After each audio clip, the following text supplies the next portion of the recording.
Barbara Brindle from our leadership team has assembled an awesome panel of our peers, very well respected agents, all in the business for a very long time, doing and talking about what we forget to do, which is look after our own wealth in this business. Love to invite up my buddy Mark Richards. He and Celine and the team have absolutely raised the bar on improving the value of property before they sell it, something that he thought was unusual when he came into the business. What started as suggestions to clients on how they could get more for their home with styling improvements, it's evolved into a full-service design, project management, staging business, and there's nobody like that team in the business today. From our beach office, we're going to welcome Mark. So we got Barbara, we got Mark. Michael Mealia, a complete veteran in our business, over 40 years as one of the best in Toronto, York region, working out of our Richmond Hill office. Michael's commitment to provide his clients with excellent service and share his vast real estate knowledge with them is his claim to fame. Dorothy Harrison, like many of you, busy mom, great family, strong commitment to providing clients with the most up-to-date market information, current technology, first-class customer service, and a stress-free experience. So welcome Dorothy from our HX office. Yin-Lynn Low is a successful award-winning real estate agent serving clients on a global basis. Proven professional in the industry, she is the go-to real estate professional for those who are looking for exceptional support, outstanding results, industry knowledge, and leadership. From our Merton office, we're thrilled to invite Yin-Lynn Low and the gang. Mark, come on up. Michael, Dorothy. Well, thanks, everyone. I hope you're having a good time. So today's topic is focus, and we're going to talk about focus in terms of building wealth in real estate, because one of the things that I've noticed and in the years that I've been in the business is those that have the ability to focus on the right things tend to, they 10 times their business because they're focused on the right things. And I truly believe that what we focus on, we get more of. And we need to be very careful with what we focus on, because if we focus on something negative, then we get more of that as well. So I've invited these amazing people for all different reasons, which I'm not even going to say. However, I think that there's perspective here that all of us can learn from. So thank you so much for being here. I'm going to do a softball question first.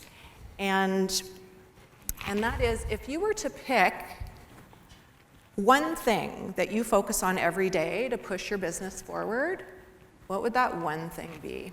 I would think the one thing that I would do would absolutely be connecting and talking to people real life. I looked at it, no matter how many different forms of communication I have, what I do on a day-to-day basis, the biggest thing for me to make an impact in my business and what I do is actually talk to people, connect with them real life. In real life? Real life. In person? Yeah. I like this. Simple. Simple. I love it. And by the way, they didn't know any of the questions, so. It's not like we didn't ask about what the questions were They going all to be. asked. They all said, what are you going to ask us? What are you going to ask us? So can you imagine being on a panel and you don't know what the questions are? I thought I was going to try something new. Let's do it. All right, Mike. what Mark said. Just listen to what Mark said. I would say my attitude. I work on my attitude all the time. I found that people want to do business with people they like, so I try to be as likable as I can. So I'm constantly working on my attitude. I'm constantly trying to be up when I'm talking to people. I want to be people's best part of their day. I like that. I want to leave a little light wherever I go, so it's waiting for me when I come back. And my saying is, everything goes my way. So that's what I'm saying. I say that to myself 100 times a day. Everything goes my way. And I say it to me 10 different ways. Everything goes my way. Everything goes my way. Everything goes my way. It just makes me feel good. So earlier, Storm talked about how you prime your day, and that's how you prime your day. Yeah, that's how I get myself up and kind of stay up, because everything goes my way. I like it. And tell us how long you've been in the business. This is my 46th year. 46 years. Thank you. So one of the reasons I invited Mike to share with us was there's not a lot of people in the business that long that have had consistently successful careers. And success leaves clues. And I love the mental mindset of that very simple sentence. That's a big one. I like it. Thank you, Mike. Thank you. Dorothy. Okay, so I'm not going to echo these guys, although those are both very important things. For myself, I would say making myself very visible within my community. So I service the Durham region. I live in Ajax. If anyone lives in Ajax, they know who I am. And that's been my pillar to success. So whether it's seeing my signs, my bus shelters, my postcards, I'm in the grocery store, I'm in the community centers. So really just putting myself into that neighborhood has been my biggest focus. Yeah. Thank you. Yin-Lynn? Well, I have to agree with Mark. You stole my pillar too. I would say if I have to really choose one thing I have to work on is really continuously just review financials. Having a great wealth manager, keep reviewing financial, especially there's a lot of uncertainty that you guys heard from all the political changes and tariffs or no tariffs. I think I would really re-look at my financials and redecide, which area in my business am I going to adjust, right? Do I spend more? Do I scale back? If I scale back, where does that money go? Or how do I make more money? Are there other avenues? So I think that's the area I really, really want to focus. And that's how it's always been.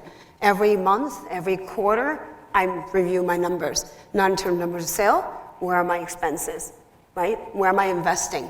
How am I growing? That's the question. Am I on track? If you're not knowing your numbers, you could be falling off track. Or doing way better than you thought, but then you're spending too much money or not enough. So that's a very, keeping very score. important area. Yes, exactly. So your daily discipline of moving your business forward is keeping score. I would Absolutely. summarize. That's good. You're I like measuring that. your performance, your work, your effort every day against all the money you're coming in and going out. Isn't that what we're all doing? We're trying to grow wealth. We're trying to make money. We're trying to save money. But whatever you're doing, if it's not generating that ROI, then what are you doing that for? Right? Awesome. So it's not always about not spend, but it's also not about not spending. So Okay. My next question, thank you, Yin-Lynn, thank you. My next question is not required for you to answer. If it's different, then feel free to just, and that is, because there's a lot of experience here. If you went back to your first 2 years in real estate, would what you're focusing on today be any different? Because we have a big audience here with different levels of experience. Absolutely not. I remember first getting into the business, and one of the biggest things I did was I got out of the house. I treated it as a job. I still do today. I still go into the office. I still get up every morning with the same routine, feed the dogs, bring my wife a coffee, and I'm in the office 4 to 5 days a week. And that process of getting that routine going, what I do and how I do it, has created consistency day in and day out. And I started off that way, and I intend to finish that way. I want to now focus on noise, because there's a lot of noise. COVID, there was a lot of noise during COVID, and that unhinged some people. We still have noise. We're always going to have noise. So part of being successful and having the ability to focus means that we have the ability to minimize noise. I'd like to hear from the panel how you do that. I'll go first. So for myself, I think that hearing some of the other people speak earlier today was very telling to who I am as an individual. So I've been in the business for 16 years. I don't know, I would say, many people in the business. I know the people within my own community, but I've intentionally stayed very focused, very driven, and not listened to the outside noise. I'm not somebody that's looking all over social media to see who is the top producer or who's written the best book. Like, I really try to just focus on what it is that I'm doing, and that's really helped me. That tunnel vision has really helped me to get to where I am. I don't know if that makes sense, but yeah, I don't listen. I just do what I know I need to do. I've got a goal every year to hit a certain amount of sales, and until I get there, I don't pay attention to anything else. Okay. Yin-Lynn? I ditto what Dorothy just said, but on top of that, for me, what I found that worked is leverage the people that you helped. If you've done a great job and they're willing to say something good about you, leverage that. Also, be mindful, you have your client, you're gonna try to build leads, but one thing we always forget is, who's my cheerleader? And I went to so many conferences, and I forgot which one I went to, and they say, it's good to have one or two cheerleader. You have cheerleader in your circle. Just look and think and be aware who that person is. You don't pay them to be a cheerleader. They're so inspired by your awesome, amazing work. So leverage them to promote you, right? You don't pay anything to be cheerleader. It's basically a walking billboard sign. In their community where they go, oh, I know that agent, she's a friend of mine, or I know that agent, we used to work together, and you may have not done a deal with them, yet they would push and refer you and talk about it, and that cheerleader may be a vendor that you use often, right? And now if you leverage the vendors that you have and you think they're amazing, they're always on time, it's okay to promote them. They see that effort, and you're not asking a lot, you're not asking them for a business, but you really deep inside, you're authentic about it, that they think, you think that they did a great job. And when you do that, you will stand out in their mind, right? It's not about treating them for dinner and stuff, but you genuinely promote them. So I highly recommend, locating or look at your circle, your network, and say, who's my cheerleader? And they go 1,000 miles in pushing you and getting you those business too. Mm-hmm. So distractions. A distraction. You know what? I keep very focused, and I think the easy way of doing that is really just concentrating on what I do day to day, and that really is dealing with clients. And I'm not dealing with 100 clients at a time. I'm dealing with 1, 2, and 3 are my highest priority. I'm dealing with the agents that work with me and what they need, and I'm surrounding my vision of what is in my own world with what I do. And when I start looking around, when I start looking behind my shoulder, looking in the rearview mirror, it never ends up positive. And the best thing I've been able to do is just focus and concentrate on the people that are around me, and do it one step at a time. I was having an amazing chat with our coach from Richard Robbins Dana, and he said, really, what do you need to do? He said, really, you need 1 appointment a week. You need 1 sale a week, or 2 sale a week, or whatever that is for you. And it was something that just clicked, and it was like, it is so simple of just look at what's in front of you. Thank you. I'll just add one thing, Barb, in terms of the noise and the distractions, because we all do have them as much as we want to stay laser focused. One thing that I would say I've really worked on and I would recommend everybody to do is just have that quick reset. So even if you do get distracted, get over it quickly and move on. And that's something that that's my personality in general. My husband doesn't like it because I move on very quickly. He tends to dwell on things a little bit too long, I always say, but I think that that's really helped me in terms of that noise, if you will, in moving forward. Just be really quick to reset. I think it also comes down to inspiration versus motivation. Motivation is up and down. You'll have your highs and lows, but if you find something in the business that inspires you, then you don't have to worry about your focus. Your focus takes care of itself. So find something that inspires you in this business. We have, frankly, the most important job, I think, in people's lives. If somebody is buying the right house at the right time in the right area, a good agent's going to give them more options the more they move up that line. And that results in a great life. So that inspires me. That inspires me. So find something that inspires you in this business. You won't have to worry about your focus. I like that. I want to just change the channel a little bit to, I mean, we're human. We all lose focus. We all, and I appreciate what you say, Dorothy. You're able to just change the channel really quickly, but not all of us can do that. And there might be somebody in this room right now that has lost their focus or lost their passion. And if there's anybody on the panel that has lost their focus in the business, I just think you're in the business long enough, you're going to lose it. I've lost it.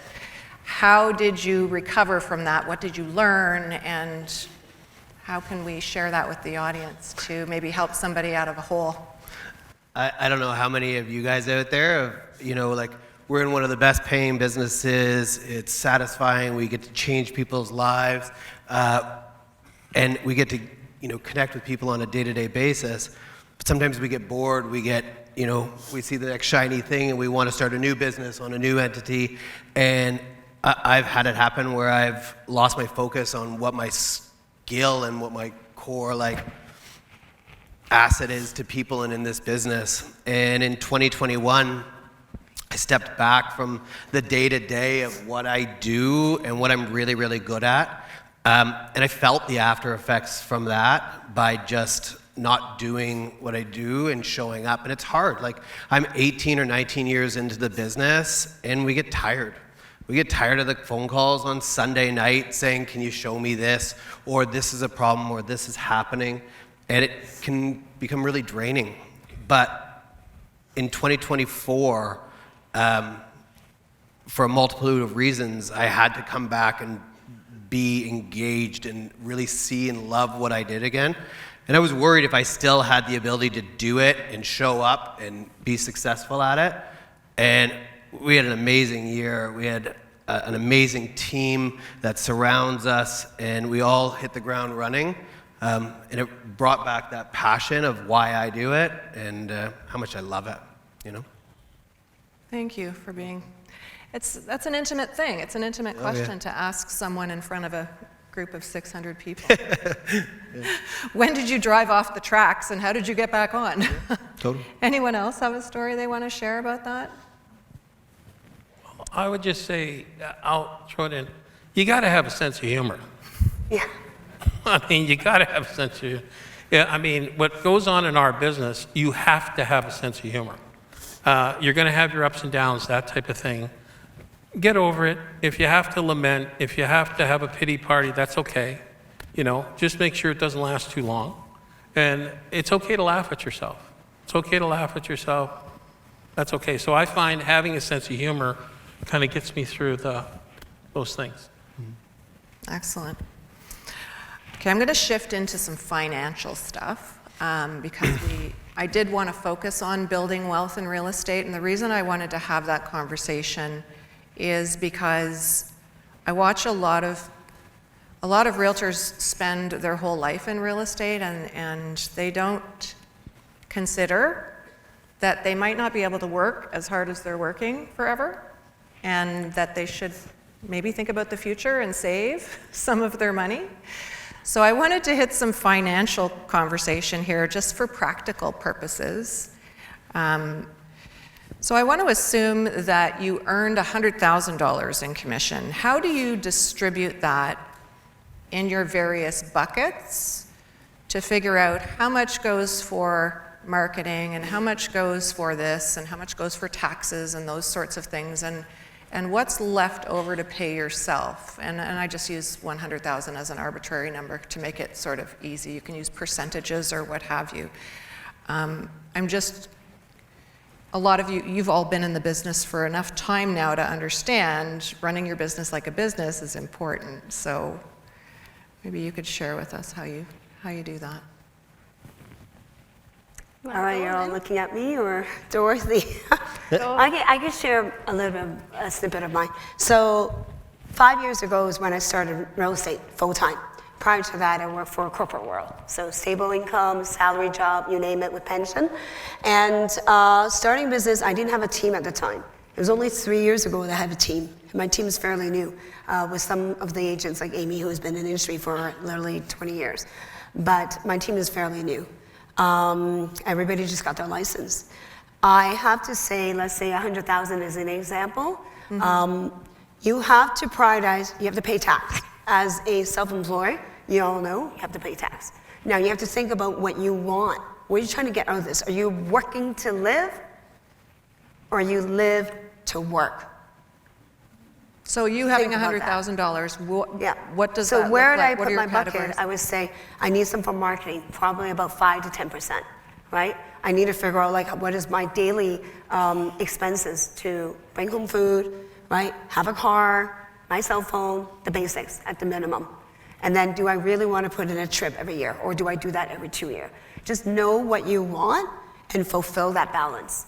So you start at 100, you know how much tax you got to pay, but you can't just keep writing down all your expenses to no income, because then you also cannot borrow money.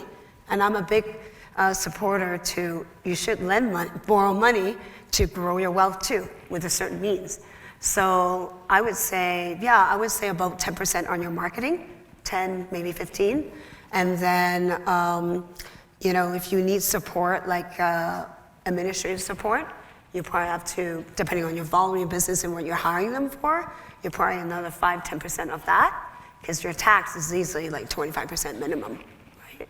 So, Thank you. and then you allocate some to your savings account. And definitely have a wealth manager to manage your income, especially as a self-employed.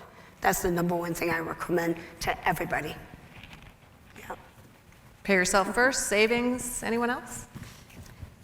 So for myself, I don't necessarily look at the entire year and how much I make and what goes to what. I would say yes, 10% is pretty standard from a marketing perspective. I look at it more each home that I work on or each sale that I have, how much do I give on that particular home towards whether it's marketing, staging, whatever is needed on the individual sale itself, and every sale being unique. But 10% seems to be a pretty safe bet that I would give to marketing each year. I also take 10% of my earnings and reinvest it every year. So on to whatever that might be. For myself personally, I invest in real estate. That's what I know. That's what I enjoy doing. So each year for the last 10 years, I've invested into a different property. That's a part of my business plan, outside of the regular stuff, I guess. Excellent. Thank you. What I do is I take 20% off the top. That goes to savings. I try to build my business with revenue, not expense. So at the beginning, I'd have to prospect harder to get my numbers up so that I could spend the money on expense. But I always tried to build it, I always tried to lead with revenue, not expense. And then I think 10% of the marketing, I think that's great. I think that's a good thing. And that 10% is advertising, everything else, all your marketing, including staging, that type of thing. That's what I try to keep it at. You can figure out the rest, but as long as you take 20% off the top. And automatic withdrawals are highly recommended. Like, just set it up that X amount of dollars comes out of whatever account every month and goes into your investment account. As far as having a financial advisor makes all kinds of sense, but set it up so you don't have to think about it. Set up your automatic withdrawal so you don't have to think about it, and try to work on that 20%. It's amazing. You can figure it out with the 80%. 20% off the top. Yep. I like that. I guess I sort of look at ours a little bit differently. So as a company, we strive to profit at the end of the day between 20 and 30%.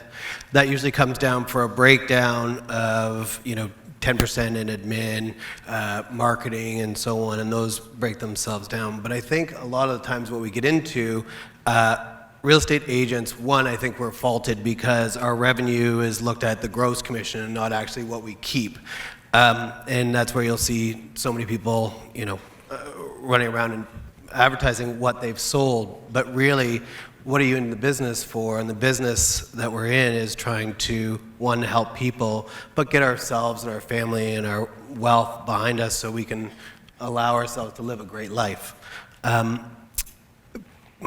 guess going back on that basis, you know, we look at my real estate income as my income, and then my property investment as the way to build our wealth.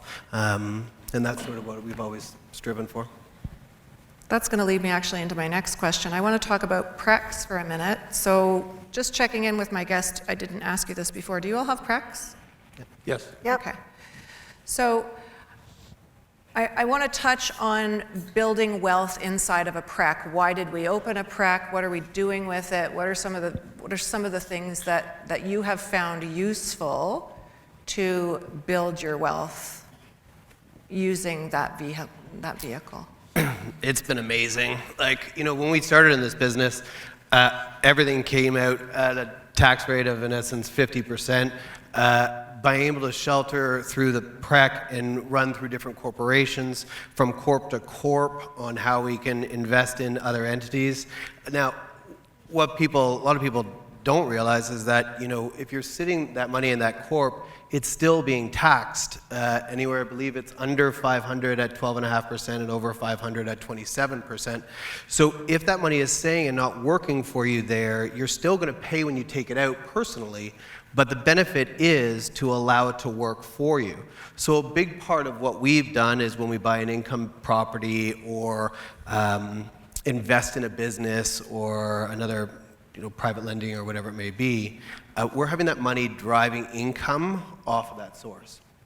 When we're having the money sit in our PREC, we're actually taking that money and investing in other avenues and not having it sit there just stable and not working for you. Got it. That makes all kinds of sense. Mike? Yeah. What Mark said. Yeah. Fair enough. No, too. it's You summarized. it's diverse. What I'll do is, like, under $500,000 is 12.5%, over $500,000 is 27%. Once you make your money in your PREC, you know, the litmus test of whether you should open a PREC or not is, do you need all the money that you're making to live on? If you do, then a PREC makes no sense. If you're making more money than it takes to live on, then definitely open a PREC.